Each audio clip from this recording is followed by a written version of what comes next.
साथियों, स्वागत है आपका आपके अपने ही चैनल बीएड एग्जाम पर। और दोस्तों, आज के इस वीडियो में हम डिस्कस करने वाले हैं बीएड फर्स्ट सेमेस्टर के एग्जाम के पॉइंट ऑफ व्यू से कुछ बहुत ही महत्वपूर्ण प्रश्न।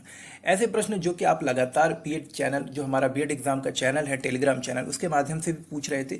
और साथ ही साथ जो मेरे साथी हैं वो कमेंट्स के माध्यम से भी मुझसे पूछते रहते हैं। तो मैंने कोशिश की कि उन प्रश्नों को मैं पहले आपके लिए सॉल्व करूँ। इसके साथ आगे जो भी क्वेश्चन हैं उनके सॉल्यूशंस आपको मैं धीरे धीरे देता रहूँगा। और आपके लिए एक अच्छी बात यह है कि क्वेश्चंस मैंने जो है हिंदी और इंग्लिश दोनों में लिखने का प्रयास किया है, ताकि आप जो भी मेरे साथी हिंदी में लिखते हैं अपनी परीक्षाओं के उत्तर, उनके लिए भी सहूलियत हो, और जो मेरे साथी इंग्लिश मीडियम में हैं यानी कि इंग्लिश में अपने आंसर्स लिखना चाहते हैं, उनके लिए भी कंटेंट यहाँ पर मिल जाए। तो कोशिश मेरी है, अगर आपको इससे कुछ फ़ायदा मिले तो वीडियो को जरूर लाइक करिएगा। साथ ही साथ अगर अभी तक आप हमारे चैनल के साथ नहीं जुड़े हैं तो प्लीज़ चैनल को सब्सक्राइब कर लें, ताकि आगे जो भी इंपॉर्टेंट वीडियोस आए वो आपको नोटिफिकेशन के माध्यम से आपको पता भी चल जाए। तो चलिए पहला देखते हैं, पहला इंपॉर्टेंट क्वेश्चन ले लेते हैं।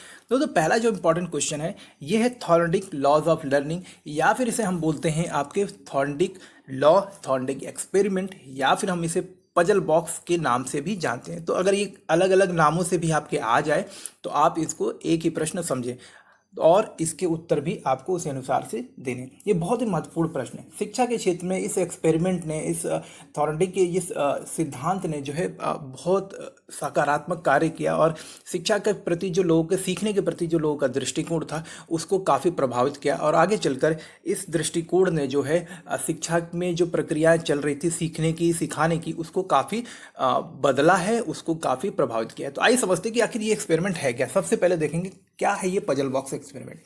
तो मैं हिंदी वाला पार्ट आपके लिए पढ़ता हूं, और इंग्लिश वाले दोस्तों आपसे माफ़ी है कि आप प्लीज़ उसको जो नोट्स को देखते रहें, और आप इसको डाउनलोड करके भी यूज़ कर सकते हैं। चलिए आगे बढ़ते हैं। तो देखिए, थॉर्नडिक का प्रयोग। इस प्रयोग के दौरान थॉर्नडिक ने एक पिंजरे में एक बिल्ली को रखकर प्रयोग किया, इसलिए इसे पहली पेटी यानी कि पजल बॉक्स कहा गया है, और यह एक बहुत ही सरल प्रयोग था। तो दोस्तों, इस प्रयोग के दौरान क्या किया था, थॉर्नडिक जो है अपने घर में उन्होंने एक पिंजरा लिया और पिंजरे के अंदर एक बिल्ली को रखा। इस प्रयोग में उपयोग किए गए पिंजरे को कुछ इस प्रकार से डिजाइन किया गया था कि इस पिंजरे का दरवाजा एक डोरी या बटन के दबने से खुल जाता था। तो आप समझ गए दोस्तों कि पिंजरे का डिजाइन कुछ ऐसा था कि जो उसका गेट है उससे जुड़ा हुआ एक धागा या एक डोरी आप बोल सकते हैं, या एक बटन, उस पर जब भी बिजली का पंजा लगे या उसके किसी शरीर का अंग अगर थोड़ा दबाव बनाता है तो वो गेट जो है आपका, पिंजरे का गेट, वो खुल जाता है। प्रयोग के दौरान पिंजरे के अंदर बाहर एक मछली रखी गई थी। तो इस पिंजरे के बाहर जो है एक मछली को एक प्लेट में रखा गया था, और पिंजरे के अंदर एक भूखी बिल्ली को कुछ इस प्रकार से रखा गया था जिससे कि वह मछली को देख सके और उसे पाने के लिए प्रयास करने लगे। तो प्रयोग के दौरान दोस्तों पिंजरे के बाहर मछली को कुछ इस तरह से रखा गया था कि बिल्ली उसको देख सके, और देखने के बाद उसे खाने के लिए, उसको भूख के मारन, लालच के मारन, उसे जो कारण मारन नहीं, कारण बाहर आने का प्रयास करने लगे। यह देखा गया कि बिल्ली बाहर निकलने के कई सारे प्रयास करती है, अनेक प्रकार के अलग अलग व्यवहार करती है, जैसे कि बिल्ली उछलती है, बार बार पंजे मारती है, पिंजड़े के अलग अलग हिस्सों में घूमती है। तो इस तरह के जो अलग अलग व्यवहार करती है, इन सारे का उद्देश्य ये होता है कि बिल्ली बाहर आकर उस मछली तक पहुंचना चाहती है और अपनी भूख मिटाना चाहती है। इस पूरी प्रक्रिया के दौरान यानी कि उछल कूद के दौरान ये देखा गया कि अचानक किसी प्रकार से बिल्ली का पंजा जो है बटन या डोरी पर पड़ जाता है, और पिंजरे का दरवाजा जो है खुल जाता है। जी हाँ दोस्तों, अचानक किसी तरह से बिल्ली का जब पैर या पंजा जो है डोरी पे पड़ जाता है तो दरवाजा खुल जाता है, और जिससे बिल्ली बाहर निकलकर अपनी भूख को मिटाने में सफल हो जाती है। तो क्या होता है कि पिंजरे से जैसे ही बिल्ली बाहर आती है, मछली देखती है और उसे खाकर अपनी भूख को मिटा लेती है। तो थॉर्नडिक ने क्या किया कि एक बार जब इस प्रक्रिया को देखा तो बार बार, कई बार इसी प्रक्रिया को दोहराया। थॉर्नडिक ने पुनः बिल्ली को पिंजरे में बंद कर दिया ताकि बिल्ली से फिर बाहर आके, यानी कि बिल्ली फिर बाहर आए और खाए, ताकि मतलब ये एक्सपेरिमेंट कई बार किया जा सके। तो मछली को खाने का प्रयास करने लगे, परंतु इस बार बिल्ली ने पहले की अपेक्षा कम उछल कूद करते हुए और कम समय में डोरी खींचकर बाहर आने में सफलता प्राप्त कर ली। तो थॉर्नडिक ने जब बार बार ये एक्सपेरिमेंट किया तो उन्होंने ये चीज़ देखा कि जितनी बार उसको, अगली बार जब बिल्ली को पिंजरे के अंदर रखा जाता है तो इस बार वो पिछली बार की तुलना में कम प्रयासों में ही बाहर आने में सफल हो जाती है। यानी कि मान के चलिए, सबसे पहली बार में अगर बिल्ली को 20 अलग अलग प्रयासों के बाद जो है वो पिंजरे से बाहर आई, तो दूसरी बार में बिल्ली जो है 6 से 7 प्रयासों में या है 9 से 10 प्रयासों में ही वो बाहर आ गई। और जैसे जैसे बिल्ली को बार बार पिंजरे के अंदर रखा जाने लगा, उसके द्वारा जो एक्सपेरिमेंट था, यानी कि उसके द्वारा जो बाहर आने के प्रयास थे, उसमें जो गलतियां वो कर रही थी वो कम होते चले गए। तो इस प्रयोग में बिल्ली के साथ कई बार दोहराएगा। तो इस प्रयोग को क्या किएगा, बिल्ली के साथ कई बार दोहराएगा। तो यह देखा गया कि अगले क्रम में, यानी कि अगली बार जब भी बिल्ली को पिंजरे के अंदर रखते हैं, बिल्ली के निरर्थक प्रयास कम होते गए और बिल्ली कम ही समय में वह बाहर निकलने और मछली को खाने में सफल हो गए। यानी कि जैसे जैसे पहली बार, दूसरी बार, तीसरी बार, जब इस तरह से कई बार बिल्ली को पिंजरे के अंदर रखा गया, तो बिल्ली अनाप शनाप यानी कि गलत जो प्रयास है बाहर निकलने का, उसको कम करती चली गई। और अंततः ये देखा गया कि बिल्ली जो गलतियां कर रही थी बाहर निकलने के अपने प्रयासों में, उसको धीरे धीरे कम करने लगी।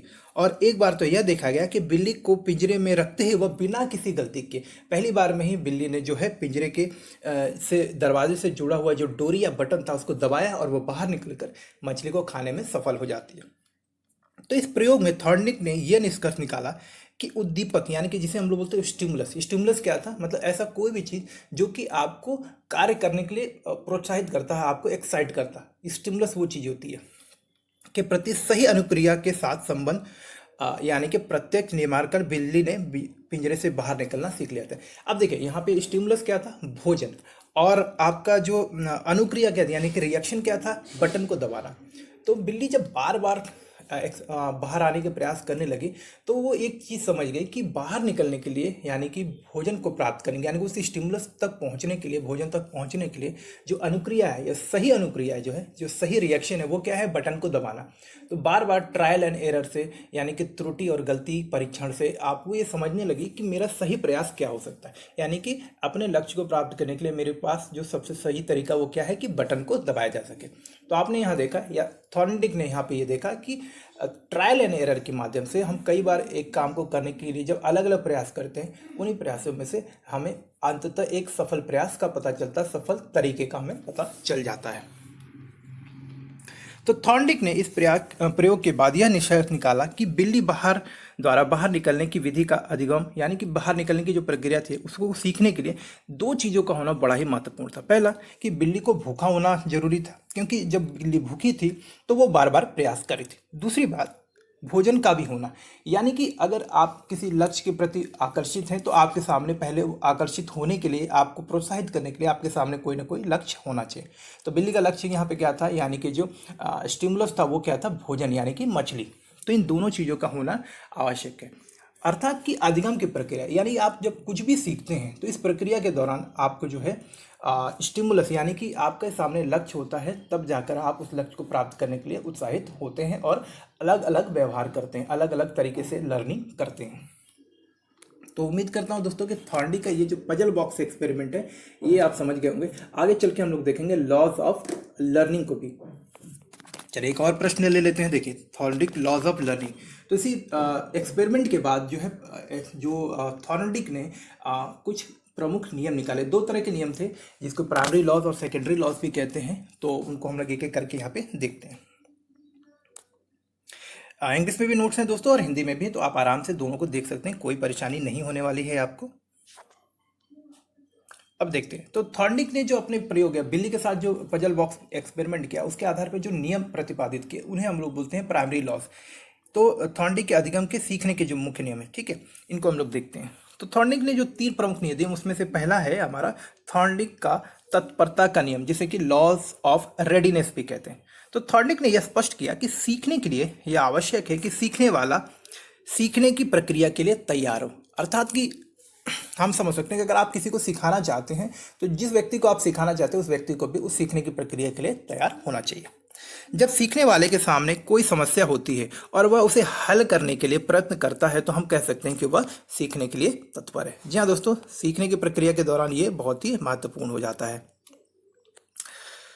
जब तक मनुष्य सीखने के लिए तत्पर नहीं होता तब तक वह न तो खुद सीख पाता है और न ही कोई उसे सिखा पाता है। तो थॉर्नडिक ने तत्परता के नियम के अनुसार 3 परिस्थितियों का वर्णन किया, यानी कि सीखने के लिए जो रेडीनेस होती है उसके अंतर्गत 3 परिस्थितियां होती हैं। पहला, कि जब व्यक्ति कार्य करने के लिए तत्पर होता है और उसे कार्य दिया जाता है तो वह उससे संतुष्टि प्राप्त करता है। जी हाँ दोस्तों, ये 3 नियम है, आपको जरूर लिखना है लॉज ऑफ रेडीनेस के अंदर।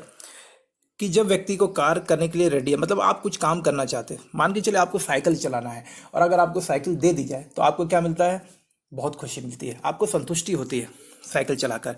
जब व्यक्ति किसी कार्य को करने के लिए तत्पर है और उसे वो कार्य नहीं दिया जाता तो उसमें उसे असंतोष होता है। आप साइकिल चलाना चाह रहे थे लेकिन आपको साइकिल नहीं दिया जा रहा है चलाने के लिए, तो आप में क्या होगा? असंतोष होगा, आप में अंदर गुस्सा आएगा। व्यक्ति कार्य करने के लिए तैयार नहीं है और उसे कार्य करने के लिए, ये तीसरी स्थिति है। अब आप क्या है, काम नहीं करना चाहते, आप साइकिल नहीं चलाना चाहते, मतलब या आप साइकिल नहीं चलाना चाहते, आप बल्कि खेलना चाहते हैं, आप कुछ और खेलना चाहते हैं, जैसे कि क्रिकेट खेलना चाहते, लेकिन आपको आपके घर वाले कह रहे हैं कि नहीं आप साइकिल ही चलाओ, तो आपको क्या होगा? आप उस काम को करने के लिए तैयार नहीं हैं, तो उस काम को करने से आपको संतोष नहीं मिलेगा और आप कहीं ना कहीं उस काम को ढंग से सही तरीके से नहीं कर पाएंगे। तो ये लॉज ऑफ रेडनेस के अंदर के 3 महत्वपूर्ण बातें हैं। इसके बाद थॉर्नडिक का अभ्यास का नियम, यानी कि लॉ ऑफ एक्सरसाइज। यह नियम इस तत्व पर आधारित है कि अभ्यास और कार्यों को बार बार दोहराने से व्यक्ति में पूर्णता आ जाती है। देखिए, ये इंपॉर्टेंट क्वेश्चन है दोस्तों, और आप सभी जानते हैं कि प्रयास से, अभ्यास से हम लोग चीज़ों को बेहतर तरीके से समझ पाते हैं। अभ्यास का यह नियम बताता है कि अभ्यास करने से उद्दीपक, स्टिमुलस तथा अनुक्रिया का संबंध मजबूत होता है। जी हाँ दोस्तों, आप उद्दीपक और अनुक्रिया, इस दोनों चीज़ों को समझिए, स्टिमुलस और रिस्पॉन्स। अगर हम आपकी परीक्षाओं से ही इसको जोड़कर देखें तो आपके सामने उद्दीपक क्या है? आपके बीएड का एग्जाम।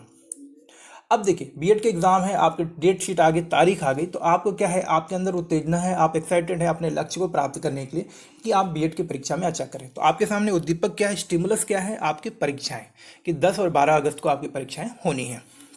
अब उसके क्रम में उसको आप जो है बेहतर करने के लिए उसके आप क्या कर रहे हैं? आप उसके रिस्पॉन्स में क्या कर रहे हैं? आप अलग अलग तरीके से तैयारी कर रहे हैं, यूट्यूब वीडियोस पे देखते हैं, आप नोट्स बनाते हैं, किताबों को देखते हैं, सॉल्ट पेपर पढ़ते हैं, गाइड्स पढ़ते हैं। तो आप क्या कर रहे हैं कि आप अपनी तैयारी के लिए अभ्यास करें, बार बार अभ्यास करें। तो जब आप अलग अलग चीज़ों से एक ही टॉपिक को अलग अलग तरीके से पढ़ते हैं तो आपकी उस विषय के बारे में, उस टॉपिक के बारे में जो समझ होती है वो क्या होती है? बेहतर होती चली जाती है।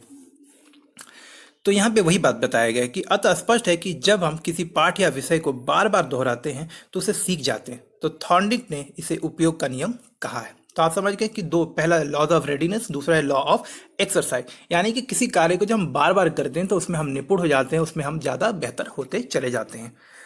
अगला है थॉर्नडिक का प्रभाव का नियम, यानी कि लॉ ऑफ इफेक्ट, और ये बहुत इंपॉर्टेंट है दोस्तों।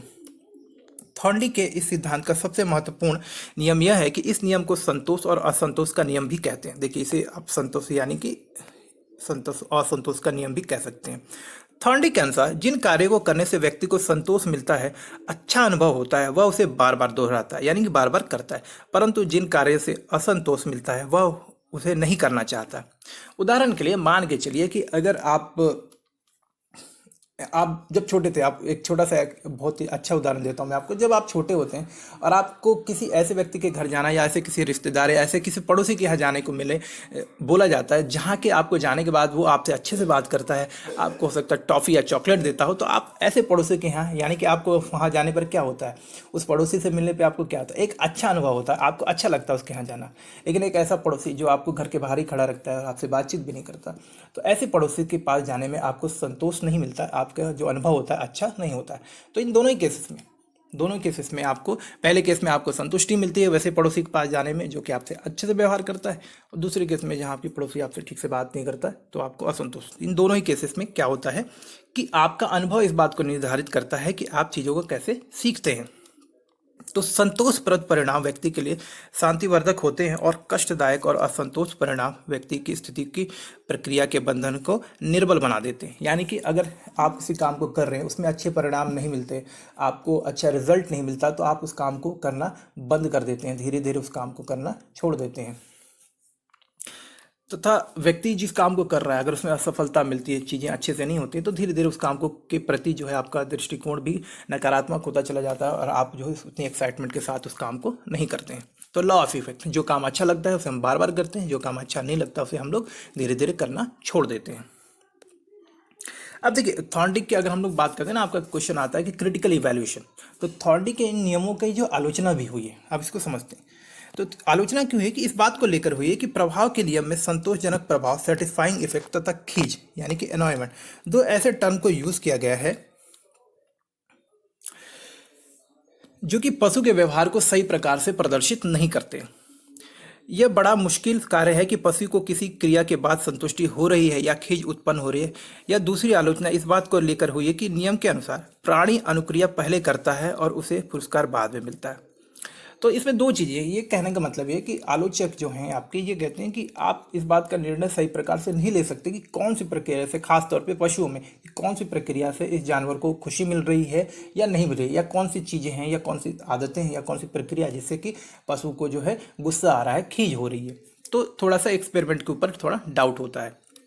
दूसरा यह है कि आलोचकों का यह कहना है कि घटना का प्रभाव आगे आने वाले समय में होता है, यानी कि जो काम अभी हम करेंगे उसका परिणाम हमें आगे मिलता है। इसका प्रभाव उस अनुक्रिया पर कैसे हो सकता है जो घटना के पहले ही हो गई हो। यानी कि मतलब ये कि आप किसी काम को करना चाहते हैं, इस काम को आप करेंगे नहीं करेंगे, ये पहले से कैसे डिसाइड, मतलब थोड़ा इसके ऊपर कंट्रोवर्सी है आपकी। इस आलोचनाओं के बाद भी इस नियम का उपयोग बालकों के अधिगम की प्रक्रिया में किया जाता है। तो आलोचनाएं भी होती रही हैं, लेकिन ये प्रक्रिया जो है आपके अधिगम का जो सिद्धांत है, ये काफ़ी उपयोगी है। आज भी शिक्षा के क्षेत्र में बहुत ज़्यादा प्रयोग किया जाता है।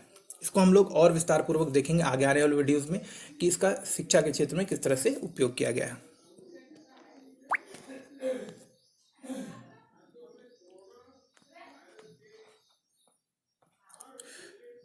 थर्ड क्वेश्चन है दोस्तों, सेकेंडरी लॉज ऑफ लर्निंग। देखिए जैसे कि मैंने आपको बताया था कि इन्होंने प्राइमरी लॉज दिए थे और सेकेंडरी लॉज भी दिए। तो सेकेंडरी लॉज क्या है, क्वेश्चन नंबर 3 है जो हमारा। सेकेंडरी लॉज में ये बताया गया है कि अभिवृत्ति तथा मनोवृत्ति, यानी कि प्राइमरी लॉज के थे law of readiness, law of आपका exercise and law of effect, तीन चीजें थी आपके थॉर्नडिक की। अब इसके बाद जो है इन्होंने आगे चल के कुछ और नियम दिए जिसे सेकेंडरी लॉज ऑफ थॉर्नडिक भी कहते हैं, यानी सेकेंडरी लॉज ऑफ लर्निंग भी कहते हैं। तो ये जो मुख्य नियम है उनको हम लोग यहाँ पे एक एक करके यहाँ पे देखने का प्रयास करते हैं।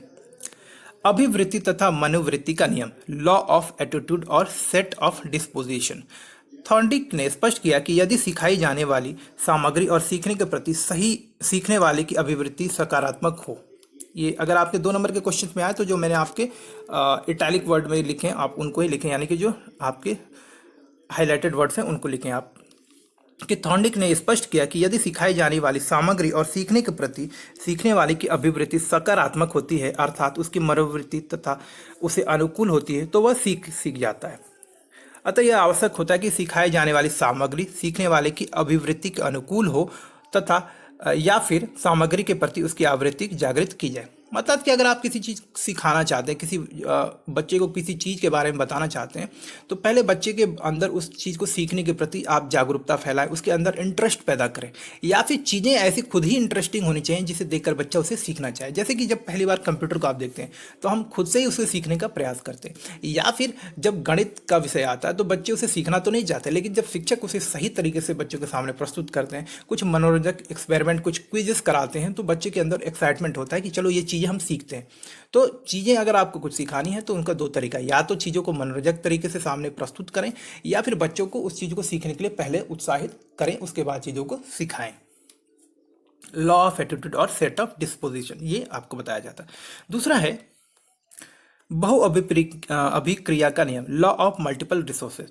तो थॉर्नडिक ने स्पष्ट किया कि जब मनुष्य के सामने कोई समस्या उपस्थित होती है तो वह उस समस्या के समाधान के लिए अनेक प्रयत्न करता है, और अंत में जिस अथवा जिन प्रयत्नों से उसे सफलता मिलती है वह उसका चुनाव करता है। इसे ही अधिगम कहते हैं। अतः यह आवश्यक है कि सीखने वाले को समस्या के अनेक समाधान सोचने और उसमें से सही जो समाधान है उसका चुनाव करने के अवसर दिए जाए। यहाँ दोस्तों जब आपके सामने कोई समस्या आती है तो आप उस समस्या के समाधान के बारे में अनेक विकल्प देखते हैं, और उसमें से जो सबसे उपयुक्त विकल्प होता है या फिर ऐसा विकल्प जिसको कि आपने पहले भी इस्तेमाल किया, आप उसका चुनाव करते हैं।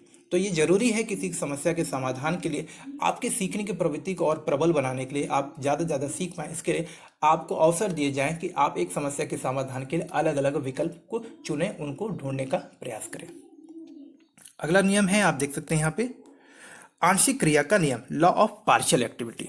तो थॉर्नडिक ने स्पष्ट किया कि यदि समस्या के भागों को छोटे छोटे भागों में विभक्त कर दिया जाए और एक एक भाग का समाधान खोजा जाए तो बड़ी से बड़ी समस्या का समाधान आसानी से हो सकता है। उन्होंने यह भी स्पष्ट किया कि सीखने वाला प्रायः समस्या के कुछ मुख्य तत्वों को छांट लेते हैं और उन्हें अपनी अनुक्रिया यानी कि अपने इंटरेस्ट के अनुसार आधार बनाकर समस्या का समाधान करते हैं। माफ करिएगा दोस्तों, यह सीखने की स्वाभाविक विधि है। अतः यह आवश्यक है कि विद्यार्थी को अंश अंश से पूर्ण ग्रहण करने के अवसर दिए जाए। मतलब कि थॉर्नडिक ने यह बताया कि सीखने की प्रक्रिया के दौरान अगर मान के चलिए कोई ऐसी चीज़ है जो कि अगर प्रत्यक्ष रूप से देखें तो सीखने में थोड़ी कठिन लगती है। मान के चले अगर बच्चों को कोई ऐसी चीज़ बताई जा रही है विज्ञान के बारे में, या फिर आप समझिए कि पौधों के अंदर विकास कैसे होता है, मान के चलिए यही एक टॉपिक है, अगर सीधे बच्चों को बताया जा रहा है और बच्चे नहीं सीख पा रहे हैं तो सबसे अच्छा तरीका यानी कि जो आपका लॉ ऑफ पार्शियल एक्टिविटी है, अगर इसके अनुसार हम बात करें तो इसके अंतर्गत क्या किया जा सकता है कि पौधे के बारे में पहले हम लोग प्रकाश संश्लेषण के बारे में बताएंगे, फिर क्लोरोफिल के बारे में बताएंगे, फिर पौधों के अंदर किस तरह से न्यूट्रिएंट्स ऊपर से नीचे पहुंचते हैं, जड़ों तक पहुंचते हैं। हर एक चीज़ के बारे में जब हम धीरे धीरे बच्चों को बताते हैं तो बच्चों को उसकी समझ भी बढ़ती है, उसके बाद बच्चों का इंटरेस्ट भी आता है। तो जब अलग अलग तरीके से छोटे छोटे हिस्से में हम इंफॉर्मेशन बच्चों तक पहुंचाते हैं तो बच्चे उसको समझ भी पाते हैं और साथ ही साथ उसको भली भांति अपने मतलब आत्मसात भी कर पाते हैं। तो इससे होता क्या है कि जो एक पौधे में जो आप समझ सकते हैं पौधे के विकास की जो एक टॉपिक था जिसको हम बताना चाह रहे थे उसको हमने अलग अलग भागों में छोटे छोटे टुकड़ों में बताकर बच्चों को एक सामूहिक रूप में उसको बताने का प्रयास किया, जो कि बच्चे आसानी से समझ गए। अगला क्वेश्चन है सशक्तिकरण का नियम, लॉ ऑफ एनालॉजी। तो थॉर्नडिक ने स्पष्ट किया कि जब किसी व्यक्ति के सामने कोई नई समस्या उपस्थित होती है तो वह उसे पूर्व उसी प्रकार की समस्या समाधान में किए गए प्रयत्नों का स्मरण करता है। तो मतलब ये कि मान के चलिए आपके सामने कोई एक समस्या आ जाती है तो आप कोशिश करते याद करने की कि यार इससे पहले जब मेरे सामने ऐसी समस्या आई थी तो मैंने क्या किया था, मैंने कौन सा सॉल्यूशन किया था। मान के चलिए जैसे कि आपकी बाइक जब कभी पंचर हो जाती है तो आप याद करने लगते हैं यार कि जब पिछली बार मेरी बाइक पंचर हुई थी तो मैंने बाइक को ठीक करने के लिए, पंचर को ठीक करवाने के लिए क्या किया। तो आपके सामने जब कोई समस्या आती है तो आप कोशिश करते हैं कि पहले इसी प्रकार की जो परिस्थिति में जब आप थे तो आपने उस परिस्थिति से निकलने के लिए, उस समस्या से समाधान करने के लिए आपने क्या प्रयास किए थे, तो उससे आप तुलना करने लगते हैं वर्तमान स्थिति की। तो इस नियम को उन्होंने सशक्तिकरण के नियम की संज्ञा भी दी है। यानी कि अतः आवश्यक है कि बालकों को तत्संबंधी पूर्व ज्ञान के स्मरण और प्रयोग के अवसर दिए जाएं। तो यह लॉ ऑफ एनालॉजी का मतलब होता है कि वर्तमान स्थिति को यानी कि वर्तमान स्थिति जो है या समस्या जो है उसके समाधान की खोज के लिए हम जो है पहले के अपने अनुभवों के आधार पर जो है वर्तमान स्थिति की समस्या का समाधान खोजें। तो लॉ ऑफ एनालॉजी में क्या करते हैं कि एक स्थिति को दूसरी स्थिति के साथ तुलना कर जोड़ कर देखते हैं और उससे संबंधित जो हमें समाधान चाहिए वो खोजने का हम लोग प्रयास करते हैं। साहचर्य परिवर्तन का नियम।